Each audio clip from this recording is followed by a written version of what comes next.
H R ನ್ಯೂಸ್ನ ವೀಕ್ಷಕರಿಗೆ ನಮಸ್ಕಾರ. ವೀಕ್ಷಕ, ಇವತ್ತು ಸುಮಾರು ನೂರಾರು ಜನಸಂಖ್ಯೆ ಇವತ್ತು ಹೊಸಕೋಟೆ ಪೊಲೀಸ್ ಇಲಾಖೆ ಹಾಗೂ ನಗರಸಭೆ ಅಧಿಕಾರಿಗಳಿಗೆ ಒಂದು ಹ್ಯಾಟ್ಸ್ ಆಫ್ ಅಭಿನಂದನೆಗಳನ್ನು ಸಲ್ಲಿಸಿದೆ. ಯಾಕಪ್ಪ ಅಂತಂದರೆ ಕಳೆದ 35 ವರ್ಷಗಳಿಂದ ಸಾವಿರಾರು ಸಾರ್ವಜನಿಕರು ಈ ರಸ್ತೆಯಲ್ಲಿ ಓಡಾಟ ಮಾಡ್ತಾಯಿದ್ರು. ಆದರೆ ಕೆಲವು ತಿಂಗಳ 8 ತಿಂಗಳ ಹಿಂದೆ ಈ ರಸ್ತೆ ನಮ್ಮದು, ಈ ಜಾಗ ನಮ್ಮದು ಅಂತೇಳಿ ಇಲ್ಲಿನ ಒಬ್ಬ ನಾರಾಯಣಸ್ವಾಮಿ ಅಂತೇಳಿ ಒಬ್ಬ ವ್ಯಕ್ತಿ ಈ ರಸ್ತೆಯನ್ನು ಮುಚ್ಚಿದ್ರು. ಆಗ ಇಲ್ಲಿನ ಸಾರ್ವಜನಿಕರಿಗೆ ತುಂಬ ಸಮಸ್ಯೆ ಉಂಟಾಗಿತ್ತು. ಆದರೆ ಇವತ್ತು ಪೊಲೀಸ್ ಇಲಾಖೆ ಮತ್ತು ನಗರಸಭೆ ಅಧಿಕಾರಿಗಳ ಒಂದು ಕಾರ್ಯಾಚರಣೆ ಮಾಡಿ ಅಧಿಕಾರಿಗಳು ಮತ್ತು ಈ ದಾಖಲೆಗಳನ್ನು ಪರಿಶೀಲನೆ ಮಾಡಿ ಶಾಸಕರ ಆದೇಶ ಹಾಗೂ ನಗರದ ಮುಖಂಡರಾದ ಬೈರೇಗೌಡರವರ ಮಾರ್ಗದರ್ಶನದಂತೆ ಇವತ್ತು ಆ ರಸ್ತೆಯನ್ನು ತೆರವು ಮಾಡಿದ್ದಕ್ಕಾಗಿ ಸಾವಿರಾರು ಸಂಖ್ಯೆ ಸಾರ್ವಜನಿಕರು ಇವತ್ತು ಪೊಲೀಸ್ ಇಲಾಖೆ ಹಾಗೂ ನಗರಸಭೆ ಅಧಿಕಾರಿಗಳಿಗೆ ಒಂದು ಅಭಿನಂದನೆಗಳನ್ನು ಸಲ್ಲಿಸಿದ್ದಾರೆ. ಸೊ ಆ ಒಂದು ಸುದ್ದಿಯನ್ನು ನಾನು ನಿಮಗೆ ಹೇಳ್ತಾ ಹೋಗ್ತೀನಿ. ವೀಕ್ಷಕರೇ, ಇದು ಬೆಂಗಳೂರು ಗ್ರಾಮಾಂತರ ಜಿಲ್ಲೆ ಹೊಸಕೋಟೆ ನಗರ ಕಮ್ಮವಾರಿ ನಗರ 21ನೇ ವಾರ್ಡ್ನಲ್ಲಿ ಈ ಒಂದು ಘಟನೆ ಆಗಿದೆ. 21ನೇ ವಾರ್ಡ್ನ 4ನೇ ಮುಖ್ಯ ರಸ್ತೆಗೇನು ಹೊಸದಾಗಿ ಕುವೆಂಪು ನಗರ ಅಂತ ಮಾಡಿದ್ದಾರೆ. ಸೊ ಆ ಕುವೆಂಪು ನಗರದ 4ನೇ ಮುಖ್ಯ ರಸ್ತೆಯಲ್ಲಿ ಕಳೆದ ಸುಮಾರು ವರ್ಷಗಳಿಂದ ಇಲ್ಲಿ ಸಾವಿರಾರು ಜನಸಂಖ್ಯೆ ಈ ರಸ್ತೆಯಲ್ಲಿ ಓಡಾಟ ಮಾಡ್ತಾಯಿದ್ರು. ಅಂದರೆ ಈ ರಸ್ತೆಯಲ್ಲಿ ಸುಮಾರು 400ಕ್ಕೂ ಹೆಚ್ಚು ಕುಟುಂಬಗಳು ಇಲ್ಲಿ ವಾಸ ಮಾಡ್ತಾಯಿದ್ವು. ಸೊ ಇದೇ ರಸ್ತೆಯಲ್ಲಿ ಓಡಾಡ್ತಾ ಇದ್ರು. ಆದರೆ ಕಳೆದ 8 ತಿಂಗಳ ಹಿಂದೆ ನಾರಾಯಣಸ್ವಾಮಿ ಅಂತೇಳಿ ಅವರು ಏನು ಈ ಸೈಟ್ಗಳಿದೆ, ಆ ಕಡೆ ಈ ಕಡೆ ಸೈಟ್ಗಳು ಮತ್ತು ಮಧ್ಯದಲ್ಲಿ ರಸ್ತೆ ಇದೆ. ಸೊ ಇದು ರಸ್ತೆ ಅಲ್ಲ, ಇದು ನಮ್ಮ ಜಾಗ ಅಂಥೇಳಿ ಇದನ್ನು ಮುಚ್ಚಿಡ್ತಾರೆ. ಸಾರ್ವಜನಿಕರನ್ನು ಹೆದರಾಕೊಂಡು ಇದು ಗಲಾಟೆಗಳನ್ನು ಮಾಡಿಕೊಂಡು ಇದು ಮುಚ್ಚಿರ್ತಾರೆ. ಆದರೆ ಅಲ್ಲಿರ್ತಕ್ಕಂಥ ಸಾವಿರಾರು ಜನ ಸ್ಥಳೀಯ ಶಾಸಕರಾದ ಶರತ್ ಬಚ್ಚೇಗೌಡರಿಗೆ ಹಾಗೂ ಹೊಸಕೋಟೆ ನಗರದ ಮುಖಂಡರಾದ ಬೈರೇಗೌಡರಿಗೆ ಗಮನಕ್ಕೆ ತರ್ತಾರೆ ಮತ್ತು ದಾಖಲಾತಿಗಳನ್ನು ಕೊಡ್ತಾರೆ. ಸ್ವಾಮಿ, ನಾವು ಕಳೆದ ಸುಮಾರು ವರ್ಷಗಳಿಂದ ಇದೇ ದಾರಿಯಲ್ಲಿ ಓಡಾಡ್ತಾ ಇದ್ವಿ ನೋಡಿ, ಇಷ್ಟು ಮನೆಗಳಿದೆ, ಇಷ್ಟು ಜನ ವಾಸ ಮಾಡ್ತಾ ಇದ್ವಿ. ಆದರೆ ನಮಗೆ ಇಂಥವರು ತೊಂದರೆ ಕೊಟ್ಟಿದ್ದಾರೆ ಅಂತೇಳ್ಬಿಟ್ಟು ಏನು ದಾಖಲೆಗಳಿತ್ತು ಆ ದಾಖಲೆಗಳನ್ನು ಪರಿಶೀಲನೆ ಮಾಡಿ ಅವ್ರಿಗೆ ಕೊಟ್ಟಿದ್ದಾರೆ. ಆದರೆ ಅವರು ಶಾಸಕರು ಮತ್ತು ಬೈರೇಗೌಡರು ಅಧಿಕಾರಿಗಳನ್ನು ಕರೆಸಿ ಅದೆಲ್ಲ ಪರಿಶೀಲನೆ ಮಾಡಿ ಇವತ್ತು ತೆರವು ಮಾಡಿಕೊಟ್ಟಿದ್ದಾರೆ.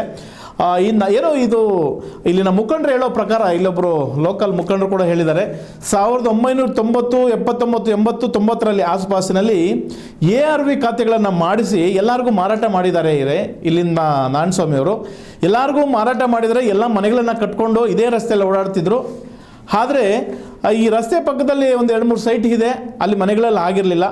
ಅದನ್ನೇ ಇಟ್ಕೊಂಡು ಇದೆಲ್ಲ ರಸ್ತೆ ನಮ್ಮದು, ಜಾಗ ನಮ್ಮದು ಅಂತೇಳಿ ನಮಗೆ ತೊಂದರೆ ಕೊಟ್ಟು ಮುಚ್ಚಿದ್ದಾರೆ. ಸ್ವಾಮಿ, ದಯಮಾಡಿ ನಮಗೆ ಇವತ್ತು ರಸ್ತೆ ಮಾಡಿಕೊಟ್ಟಿದ್ದಾರೆ ಎಲ್ಲನೂ ಅಧಿಕಾರಿಗಳು.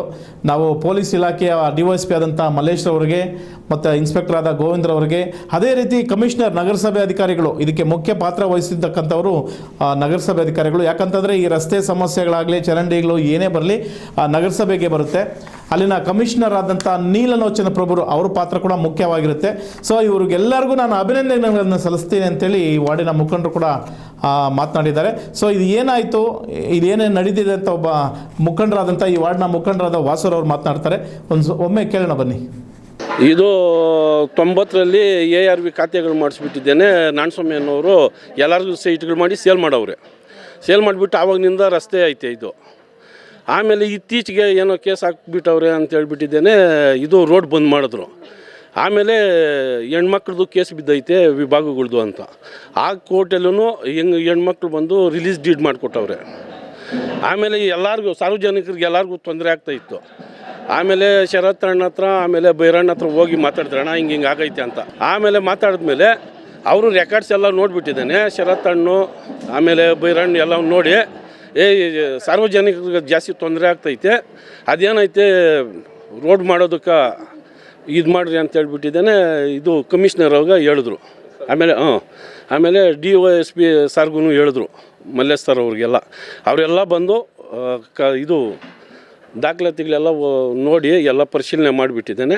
ಆಮೇಲೆ ಸಾರ್ವಜನಿಕರಿಗೆ ಅನುಕೂಲ ಮಾಡೋದಂಗೆ ರಸ್ತೆ ಮಾಡಿಕೊಡ್ತಾವ್ರೆ. ಎಲ್ಲ ಶರತ್ ಹಣ್ಣು ಬೈರಣ್ಣು ಅವ್ರ ಮುಖಾಂತರ ಎಲ್ಲ ರಸ್ತೆಗಳು ಆಗ್ತೈತೆ. ಇಲ್ಲಿ ಸುಮಾರು ಒಂದು 400 ಮನೆಗಳಿವೆ. ಮನೆಗೆ ಬರಬೇಕಂದ್ರೆ 1 ಕಿಲೋಮೀಟ್ರ್ ಸುತ್ಕೊಂಡು ಬರಬೇಕು. ಬೈ ಚಾನ್ಸ್ ಹಾಸ್ಪಿಟ್ಲು ಮತ್ತೊಂದು ಏನಾದರೂ ಮಾಡಬೇಕಾದ್ರೂ 1 ಕಿಲೋಮೀಟ್ರ್ ಸುತ್ಕೊಂಡೇ ಬರಬೇಕು. ಅರ್ಜೆಂಟಲ್ಲಿ ಆಗೋದೇ ಇಲ್ಲ. 1 ಕಿಲೋಮೀಟ್ರ್ ಇವಾಗಿರೋ ಟ್ರಾಫಿಕಲ್ಲಿ ಅರ್ಧ ಗಂಟೆ 3/4 ಗಂಟೆ ಆಗ್ತೈತೆ 1 ಕಿಲೋಮೀಟ್ರ್ ಸುತ್ಕೊಂಡು ಬರೋದಕ್ಕೆ. ಇದನ್ನೆಲ್ಲ ನಾವು ಬೈರಣ್ಣ ಹತ್ರ ಹೇಳಿದ್ದಕ್ಕೆ ಇದು ಅನುಕೂಲ ಮಾಡಿಕೊಟ್ಟವ್ರೆ ರಸ್ತೆದು. ಇದು ನಮ್ಗೆ 1 ಕಿಲೋಮೀಟ್ರ್ ಹತ್ರ ಆಯಿತು. ಹ್ಞೂ, ಪಕ್ಕದಲ್ಲೇ ರಸ್ತೆ ಇರೋದಕ್ಕೆ ಇದನ್ನು ನಾವು ರೋಡ್ಗೆ ಹೋಗ್ಬೇಕಂದ್ರೆ 1 ಕಿಲೋಮೀಟ್ರ್ ಸುತ್ಕೊಂಡು ಹೋಗ್ಬೇಕಾಗಿತ್ತು ಸರ್. ಈಗ ಶರತ್ ಅಣ್ಣವ್ರು ಮಾಡಿಕೊಟ್ಟಿರೋದಕ್ಕೆ ಇಲ್ಲಿರೋ ಎಲ್ಲ ಸಾರ್ವಜನಿಕರು ಚಿರಋಣಿ ಆಗಿರ್ತಾರೆ ನಾವೆಲ್ಲ. ಕೇಳಿದ್ರಲ್ಲ ವೀಕ್ಷಕರೇ, ಏನೋ ನಮ್ಮ ಈ ಭಾಗದ ಮುಖಂಡರು ವಾಸೂರವ್ರು ಮಾತನಾಡಿದ್ರು. ಸೊ ಅದೇ ರೀತಿ ವಾರ್ಡಿನ ಶಾಂತಮ್ಮ ಅಂತೇಳಿ ಏನೋ ಹಿರಿಯರು ಇವರು ಈ ಸುಮಾರು 30 ವರ್ಷಗಳಿಂದ ಇಲ್ಲಿ ಮನೆ ಕಟ್ಕೊಂಡು ವಾಸ ಮಾಡಿರ್ತಕ್ಕಂಥವ್ರು. ಶಾಂತಮ್ಮ ಆಗಿರ್ಬೋದು, ಆಟೋ ಶ್ರೀನಿವಾಸ್ ಅಂತೇಳಿ ಅವರು ಮನೆ ಕಟ್ಕೊಂಡಿದ್ದಾರೆ, ಅವರಾಗಿರ್ಬೋದು, ಮತ್ತು ಧನಲಕ್ಷ್ಮಿ ಅವರು ಆಗಿರ್ಬೋದು, ನಾರಾಯಣಸ್ವಾಮಿ ಅವರಾಗಿರ್ಬೋದು, ಇನ್ನು ಸಾಕಷ್ಟು ಜನ ಮಾತನಾಡ್ತಾ ಹೋಗಿದ್ದಾರೆ ಈ ರಸ್ತೆ ಬಗ್ಗೆ, ಇಲ್ಲಿನ ಸಮಸ್ಯೆಗಳ ಬಗ್ಗೆ ಮಾತನಾಡಿದ್ದಾರೆ. ಏನಪ್ಪ ಅಂತಂದರೆ ಸರ್, ನಾವು ಸುಮಾರು 1.5 ಕಿಲೋಮೀಟ್ರ್ ಸುತ್ತಾಕೊಂಡು ಬರಬೇಕು. ನೋಡಿ, ಇಲ್ಲಿ ಬರೀ 50 ಮೀಟ್ರಲ್ಲಿ ನಮ್ಮ ರಸ್ತೆ ಇದೆ, ಇದನ್ನು ಮುಚ್ಚಿ ನಮಗೆ ತೊಂದರೆ ಮಾಡಿದ್ರು. ಈಗ ನಾವು ಶಾಲಾ ಮಕ್ಕಳನ್ನ ಕರ್ಕೊಂಡು ಹೋಗ್ಬೇಕು, ಶಾಲಾ ಮಕ್ಕಳನ್ನ ಸ್ಕೂಲಿಗೆ ಕರ್ಕೊಂಡು ಹೋಗ್ಬೇಕಾದ್ರೆ ಸುಮಾರು 1.5 ಕಿಲೋಮೀಟ್ರ್ ನಡ್ಕೊಂಡು ಸುತ್ತಾಕೊಂಡು ಹೋಗ್ತಾ ಇದ್ರಿ. ಮತ್ತು ನಮ್ಮ ತಂದೆ ತಾಯಿಗಳು ಅಥವಾ ಅತ್ತೆ ಮಾವ ಅಜ್ಜಿ ಇವರೆಲ್ಲ ಓಡೋಕ್ಕೆ ಆಗ್ತಾ ಇಲ್ಲ, ಆಚೆ ಬರೋಕ್ಕೆ ಆಗಲ್ಲ, ರೋಡ್ಗೆ ಹೋಗೋಕ್ಕೆ ಆಗ್ತಾ ಇಲ್ಲ, ಅಷ್ಟೊಂದು ತೊಂದರೆ ಆಗಿದೆ. ಆಮೇಲೆ ಕುಡಿಯೋ ನೀರು ತರಬೇಕಾದ್ರೆ ಫಿಲ್ಟ್ರಿಗೆ ಹೋಗ್ಬೇಕಾಗುತ್ತೆ, ಫಿಲ್ಟ್ರಿಗೆ ಹೋಗ್ಬೇಕಾದ್ರೆ ಆ ಮಹಿಳೆಯರಂತೂ ಹೋಗೋಕ್ಕೆ ಆಗ್ತಾಯಿಲ್ಲ. ಮೊದಲಾಗಿದ್ದರೆ ನಾವೇ ಹೋಗಿ ಎತ್ಕೊಂಡ್ಬರ್ತಾ ಇದ್ವಿ, ಆದರೆ ಈಗ ಗಾಡಿನಲ್ಲಿ ಅಥವಾ ಮನೆಯವರು ಕೇಳಿಕೊಂಡು ಕೈ ಕಾಲು ಹಿಡಿದು ಅವ್ರ ಹತ್ರ ಇವರು ಹೋಗಿ ಸುತ್ತಾಕೊಂಡು ಹೋಗಿ 1.5 ಕಿಲೋಮೀಟ್ರು ತಗೊಂಬಂದು ಕೊಡಬೇಕು. ಇಷ್ಟೆಲ್ಲ ಸಮಸ್ಯೆಗಳಾಗ್ತಾ ಇದೆ. ನಮಗೆ ತುಂಬ ತೊಂದರೆಗಳಾಗಿತ್ತು, ಅನಾನುಕೂಲಗಳಾಗಿತ್ತು ಅಂತೇಳಿ ವಯಸ್ಸಾದಂಥ ವೃದ್ಧೆ ಶಾಂತಮ್ಮ ಅವರು ಕೂಡ ಮಾತನಾಡಿದ್ದಾರೆ. ಅದ್ರ ಜೊತೆ ಒಬ್ಬ ಮಹಿಳೆ ಧನಲಕ್ಷ್ಮಿ ಅಂತ ಮಾತನಾಡ್ತಾ ಇದ್ದಾರೆ. ಇನ್ನು ಈ ಭಾಗದ ಮುಖಂಡರು ಸಾಕಷ್ಟು ಜನ ಮಾತಾಡಿ ತಮ್ಮ ಸಮಸ್ಯೆಗಳನ್ನು ಹೇಳ್ಕೊಂಡಿದ್ದಾರೆ. ಸೊ ಆ ಸಮಸ್ಯೆಗಳನ್ನು ಒಂದು ಸರಿ ಕೇಳೋಣ ಬನ್ನಿ. 1.5 ವರ್ಷದಿಂದ ನಾವು ಹಿಂಸೆ ಜಾಸ್ತಿ ಆಗೈತೆ. ಎಲ್ಲೋಗಿದ್ರೂ ಒಂದು ಮೈಲಿ ಮೇಲೆ ಹೋಗಬೇಕು, ಸುಟ್ಕೊಂಡು ಬರಬೇಕು. ನಿಂದ ತುಂಬ ನಂಬ್ಕೊಂಡು ಮನೆಗಳೆಲ್ಲ ಖಾಲಿ ಮಾಡ್ಕೊಂಡು ಹೋಗ್ತೀವಿ. ನಮ್ಗೆ ದಾರಿ ಇಲ್ಲ, ದುಡ್ಡಿಲ್ಲ ಅಂತ ನನಗೆ ಹಿಂಸೆ ಕೊಟ್ಟಿರ್ತಾರೆ. ಮಂಡೋಗಿ 2-3 ಮನೆ ಖಾಲಿನೂ ಮಾಡಿಬಿಟ್ರು. ನಮ್ಗೆ ಜಾಸ್ತಿ ಹಿಂಸೆ ಆಗ್ತದೆ. 1.5 ವರ್ಷ ಆಯಿತು ಸರ್, ಕರೆಕ್ಟಾಗಿ 1.5 ವರ್ಷ ಆಯಿತು ಇವ್ನು ರೋಡ್ ಮುಚ್ಚಾಕಿ. ನಮ್ಮ ವಾಸನವರು ಜಾಸ್ತಿ ಪೊಟ್ಟಾಡ್ತಾವ್ರೆ. ಯಾರ ತೋಚರ್ಗನ್ನು ನಾವು ಮಾಡ್ತೀರ ಅಂತ ಇದ್ದಾರೆ. ನಿಮಿಷ ಜಾಸ್ತಿ ಇದೆ ಸರ್ ನಮ್ಗೆ. ರೋಡ್ ಬೇಕಂತ ನಾವು ಕಣ್ಣಾಗ ನೀರು ಸುರಿದಿದ್ದೀರಿ ಸರ್, ದಾರಿ ಇಲ್ದಿರ. ಮಕ್ಕಳು ಮರಿ ಕುಡಿಯೋಕೆ ನೀರು ಎತ್ಕೊಂಡು ಬರೋಕೆ ಕೂಡ ಹೋಗೋಕೆ ಬರೋಕೆ ಅವಶ್ಯಕ ಆಯ್ತಲ್ಲ, ತಲೆ ಮೇಲೆ ಇಟ್ಕೊಂಡು ಬರ್ಬೇಕು ಸರ್. ಎಲ್ಲರೂ ನಮ್ಗೆ ಜಾಸ್ತಿ ಹಿಂಸೆ ಇಸಾಕ್ದಂಗೆ ಆಯ್ತು ಸರ್. ರೋಡ್ ಮುಚ್ಚಾಕಿದ್ಕೆ ನಮ್ಗೆ ನಿಂದ ಪ್ರಾಣ ಹೋದಂಗೆ ಆಯ್ತು ಸರ್. ಜಾಸ್ತಿ ಹಿಂಸೆ ಆಗೈತು. ಭಗವಂತ ಯಾವತ್ತಪ್ಪ ಓಡಾಡೋಕ್ಕೆ ದಾರಿ ಕೊಡ್ತೀನಿ ಅಂತ ದಾರಿಗಳ ಮುಳ್ಳುಗಳಾಗ್ಬಿಟ್ರೆ ನಮ್ಗೆ ಹೆಂಗಪ್ಪ ಅನ್ನೋದು ನಂಗೆ ಹಿಂಸೆ ಐತೆ ಸರ್. ನಮ್ಗೆ ಅಂತ ನಾನು 1.5 ತಿಂಗಳಿಂದ ಭಾಳ ಹಿಂಸೆ ಬೈತೆ. ಪಾಪ ಎಲ್ಲರನ್ನೂ ಕೇಳೋದ, ಭಗವಂತನ ಕೂಡ ಕೇಳ್ತಾರೆ. ಓಡಾಡ್ತಿದ್ದೀನಿ ಈ ಸ್ಕೂಲ್ ಮಕ್ಕಳು ಹೋಗೋಕು ನೈಟ್ 2 ಗಂಟೆ 3 ಗಂಟೆಗೆ ಬರ್ತಾರೆ ಡ್ಯೂಟಿನಿಂದ. ಬರೋಕ್ಕೆ ದಾರಿ ಇಲ್ಲ. ಮಕ್ಳಿಗೆ ಹೋಗೋ ಕಾಲೇಜಿಗೆ ಹೋಗೋ ಹುಡುಗರು ಕೂಡ ತೊಂದರೆ ಆಗ್ತದೆ ಬರೋಕ್ಕೆ. 2 ಗಂಟೆಗೆ ಮಳೆ ಗಾಳಿ ಆಗಂದ ನೋವು ತಿಂದಿದ್ದೀವಿ ಸರ್ ನಾವು. ದಾರಿ ಇಲ್ಲದೆ ದಾರಿ ಹೋಗಿ ನಾವು ಭಗವಂತ ಕೊಡ್ಲಿ ಅಂತ ನಾವು ಕಾತ್ಕೊಂಡಿದ್ದೀವಿ ಸರ್. ಇಲ್ಲಿ ರೋಡ್ ಕ್ಲೋಸ್ ಆಗಿರೋದ್ರಿಂದ ಸ್ಕೂಲ್ ಮಕ್ಳಿಗೆಲ್ಲ ತುಂಬ ತೊಂದರೆ ಆಗ್ತಾ ಇದೆ. ಮಕ್ಕಳನ್ನ 1.5 ಕಿಲೋಮೀಟರ್ 2 ಕಿಲೋಮೀಟರ್ ನಡ್ಕೊಂಡು ಕರ್ಕೊಂಡು ಓಡಾಡ್ಬೇಕಾದ್ರೆ ತುಂಬ ತೊಂದರೆ ಆಗಿತ್ತು. ಇವಾಗ ರೋಡ್ ಓಪನ್ ಮಾಡಿರೋದಕ್ಕೆ ತುಂಬ ಅನುಕೂಲ ಆಗಿದೆ. ಮಾಡಿದ್ದಾರೆ. ಅವ್ರ ಮುಂಚೆ ಇಲ್ಲೆಲ್ಲ ರೋಡ್ ಎಲ್ಲ ಇರಲಿಲ್ಲ, ಇವಾಗ ರೋಡ್ ಆಗಿದೆ. ಅವ್ರು ಬಂದ ಮೇಲೆ ನೀರು ವ್ಯವಸ್ಥೆ ಎಲ್ಲ ಚೆನ್ನಾಗಿದೆ. ಧನ್ಯವಾದಗಳು ಹೇಳ್ತೀವಿ. ನನ್ನ ಹೆಸರು ಶೇಖರ್ ಅಂತ. ಈ ರಸ್ತೆಯಲ್ಲಿ ನಾವು ಒಂದು 15-20 ವರ್ಷದಿಂದ ಇದ್ದೀರಿ. 15-20 ವರ್ಷದಿಂದ ಇದ್ದೀರಿ. ಇಲ್ಲಿ ನಮ್ಗೆ ಭಾಳ ಸಮಸ್ಯೆ ಆಗ್ಬಿಟ್ಟಿತ್ತು. ಒಂದು ಆಟೋ ಬರಬೇಕಂದ್ರೂ ಕಷ್ಟ ಇತ್ತು. ಎಲ್ಲ ನಾವು ಹೋಗ್ಬೇಕಂದ್ರೆ 1-1.5 ಕಿಲೋಮೀಟ್ರು ರೌಂಡ್ ಹಾಕ್ಕೊಂಡು ಹೋಗ್ಬೇಕಾಗಿತ್ತು. ಹಿಂಗಿಂದ ಹೋಗೋದಕ್ಕೆ ಬರೋದಕ್ಕೆ ಭಾಳ ಅನಾನುಕೂಲ ಆಗಿತ್ತು. ಇವಾಗ ಈ ರೋಡ್ ಆಗಿರೋದ್ರಿಂದ ತುಂಬ ಎಲ್ಲರಿಗೂ ನಮ್ಮ ಇರೋ 2-3 ರಸ್ತೆವರೆಗೂ ತುಂಬ ಅನುಕೂಲ ಆಯಿತು. ಶರತ್ ಬಚ್ಚ ಅವರೇ ಧನ್ಯವಾದಗಳು. ನನ್ನ ಹೆಸರು ಯೋಗೇಶ್ ಎಂಪಿ ಅಂತ. ಮೊದಲಿನಕ್ಕಿಂತ ಮೊದಲು ನಾನು ನಮ್ಮ ಶರತ್ ಬಚ್ಚೇಗೌಡರಾಗಲಿ, ಲೋಕಲ್ ರೆಪ್ರೆಸೆಂಟೇಟಿವು ನಮ್ಮ ವಾಸು ಅವ್ರಿಗೆ ತುಂಬ ಧನ್ಯವಾದಗಳು ಹೇಳಕ್ಕೆ ಬಯಸ್ತೀನಿ. ಯಾಕಂದರೆ ಅವ್ರು ಇವತ್ತು ಮುಂದೆ ನಿಂತ್ಕೊಂಡು ನಮ್ಗೆ ಸಹಾಯ ಮಾಡದೆ ಹೋಗಿದ್ದಿದ್ರೆ ತುಂಬ ತೊಂದರೆ ಆಗ್ತಾಯಿತ್ತು. ಈ ರೋಡು 30-40 ವರ್ಷದಿಂದನೇ ರೋಡ್ ಇದ್ದಿದ್ದು. ಏಕಾಏಕಿ ಬಂದು ಮಣ್ಣು ಹಾಕಿದ್ದಾಯಿತು. ಮಣ್ಣು ಹಾಕಿದ್ಮೇಲೆ ಇಲ್ಲಿ 2-3 ಸಾವು ಆಗಿದೆ. ಎಣ ಎತ್ಕೊಂಡು ಹೋಗೋದಕ್ಕೂ ದಾರಿ ಇಲ್ಲ. ಇಲ್ಲಿ ಎಲ್ಲ ಸುತ್ಕೊಂಡ್ಬರೋರು ಹೆಣ್ಮಕ್ಳು ರಾತ್ರಿ ಹೊತ್ತು ಡ್ಯೂಟಿ ಹೋಗೋದಕ್ಕೂ ತೊಂದರೆನೇ. ರಾತ್ರಿ 10 ಗಂಟೆಗೆ 11 ಗಂಟೆಗೆ ಶಿಫ್ಟ್ಗಳು ಶುರು ಆದಾಗ ಅವ್ರು ಹೋಗೋದು ಹೇಗೆ? ಸೇಫ್ಟಿ ಹೆಂಗೆ ಅವ್ರದ್ದು? ಇದನ್ನೆಲ್ಲ ಯೋಚನೆ ಮಾಡಿಕೊಂಡು ರೆಪ್ರೆಸೆಂಟೇಟಿವ್ ಎಲ್ಲ ಒಂದು ಸೇರಿಕೊಂಡು ನಮ್ಗೆ ದಾರಿ ಮಾಡಿರೋದು. ನಾವು ಇಲ್ಲಿ ಇರೋ ಸುತ್ತಮುತ್ತ ಎಲ್ಲರೂ ಚಿರಋಣಿಯಾಗಿರ್ತೀವಿ. ದಯವಿಟ್ಟು ತುಂಬ ಥ್ಯಾಂಕ್ಸ್ ಹೇಳಕ್ಕೆ ಪಡ್ತೀನಿ. ತುಂಬ ಇಂಪಾರ್ಟೆಂಟ್ ಏನಂದರೆ ನಮ್ಮ ಕಾರ್ಪೊರೇಷನ್ ಅವರಾಗಲಿ ಇಲ್ಲ ಪೊಲೀಸ್ ಡಿಪಾರ್ಟ್ಮೆಂಟ್ ಅವರಾಗಲಿ ಬೆಳಗ್ಗೆ ಬಂದು ನಮಗೆ ಸಹಾಯ ಮಾಡಿದ್ದು. ಇದನ್ನು ನಾವು ಇಲ್ಲಿರೋರು ಯಾವತ್ತೂ ಮರೆಯೋಕ್ಕಾಗಲ್ಲ. ನೋಡಿದ್ರಲ್ಲ ವೀಕ್ಷಕರೇ, ಇಲ್ಲಿನ ಸಾರ್ವಜನಿಕರು ತಮ್ಮ ಹಳಲನ್ನು ತೋಡ್ಕೊಂಡು ಇವತ್ತು ರಸ್ತೆ ಮಾಡಿಕೊಟ್ಟಿದ್ದಕ್ಕಾಗಿ ಶಾಸಕರಿಗೆ ಮತ್ತು ಬೈರೇಗೌಡರಿಗೆ, ಮುಖಂಡರಾದ ಬೈರೇಗೌಡರಿಗೆ, ಇಲಾಖೆಗಳಿಗೆ ಒಂದು ಅಭಿನಂದನೆಗಳನ್ನು ಸಲ್ಲಿಸಿದ್ದಾರೆ.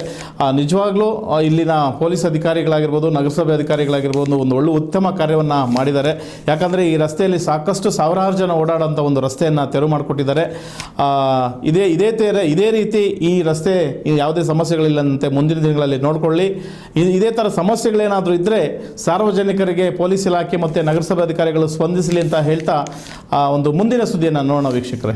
ಏನು ನಮ್ಮ ನಗರಸಭೆಯ ಕಮಿಷನರ್ ಅವರು ಪೌರಾಯುಕ್ತರೇನಿದ್ದಾರೆ ಅವರಲ್ಲಿ ಬಂದು ಸಾರ್ವಜನಿಕರವರಿಗೆ ಕೊಟ್ಟಂತ ಆಹ್ವಾನ ಸ್ವೀಕಾರ ಮಾಡಿ ಒಂದು ಬಡಾವಣೆಗೆ ರಸ್ತೆ ಬೇಕು ಅಂತ ಸುಮಾರು ಒಂದೂವರೆ ವರ್ಷದಿಂದ ಜನ ಓಡಾಡ್ತಾ ಇದ್ರು. ಕಾನೂನುಗಳ ಒಂದೆರಡು ಅಡಕುತಡಕುಗಳಿದ್ರಿಂದ ಅದನ್ನ ಇನ್ನೂ ಮೊದಲು ಕೆಲಸ ಮಾಡೋಕ್ಕಾಗಿರ್ಲಿಲ್ಲ. ಈಗ ಅವರು ಆ ಅಡಕುತಡಕುಗಳನ್ನ ಬಗೆಹರಿಸ್ಕೊಂಡು ಪೊಲೀಸ್ ಇಲಾಖೆಯ ಒಂದು ರಕ್ಷಣೆಯನ್ನ ಪ್ರೊಟೆಕ್ಷನ್ ಜೊತೆಗಿಟ್ಕೊಂಡು ಸಾರ್ವಜನಿಕರಿಗೆ ಅನುಕೂಲ ಆಗಂತ ಕೆಲಸ ಮಾಡಿರ್ತಕ್ಕಂಥದ್ದು ನನ್ನ ಗಮನಕ್ಕೂ ಕೂಡ ಬಂದಿದೆ. ಅಧಿಕಾರಿಗಳು ಅವರ ಒಂದು ಸ್ವಇಚ್ಛೆಯಿಂದ ಅಥವಾ ಅವರ ಒಂದು ಮುಂದಾಳತ್ವದಲ್ಲಿ ಈ ರೀತಿಯಾದಂಥ ಸಾರ್ವಜನಿಕರಿಗೆ ಅನುಕೂಲ ಆಗಂತ ಕೆಲಸಗಳು ಮಾಡಿದ್ರೆ ಒಳ್ಳೇದು ಅಂತೇಳಿ ನಾನು ಕೂಡ ಈ ಸಂದರ್ಭದಲ್ಲಿ ಭಾವಿಸ್ತೇನೆ. ಕೋರ್ಟ್ ಇದೆ, ಕಾನೂನು ಇದೆ, ಡಾಕ್ಯುಮೆಂಟ್ಸ್ ನೋಡೋಕೆ ನಗರಸಭೆ ಕಮಿಷನರೇ ಇದ್ರು, ಅವರೇ ನಿಂತದನ್ನ ಮಾಡಿರೋದ್ರಿಂದ ನಗರಸಭೆ ಕಮಿಷನರ್ ಹತ್ರ ಏನಾದರೂ ಒಂದು ದಾಖಲೆ ಮಾಹಿತಿ ಇದ್ರೆ ಮಾತ್ರ ಅದನ್ನ ಮಾಡಕ್ ಸಾಧ್ಯ. ಬಿಟ್ರೆ ಅವರು ಕೂಡ ಕಾನೂನು ಬಾಹಿರವಾಗಿ ಬಂದು ಯಾವುದನ್ನು ಮಾಡಕ್ ಆಗೋದಿಲ್ಲ. ನೂರಾರು ಕೊಟ್ಟಂತ ಬೇಡಿಕೆಗಳ ಆಧಾರದ ಮೇಲೆ ಮಾಡಿರಬಹುದು ಅಂತ ನಾನು ಭಾವಿಸ್ತೀನಿ. ಏನು ಸೂಕ್ಷ್ಮವಾಗಿ ವಿಷಯ ಇದೆ ಅಂತೇಳಿ ನಾನು ಕೂಡ ಮಾಹಿತಿನ ತರಿಸ್ಕೊಂಡು ನಿಖರವಾಗಿದ್ದಂಥ ಸುದ್ದಿ ತಿಳ್ಕೊಳಕ್ ನಾನು ಪ್ರಯತ್ನ ಮಾಡ್ತೀನಿ.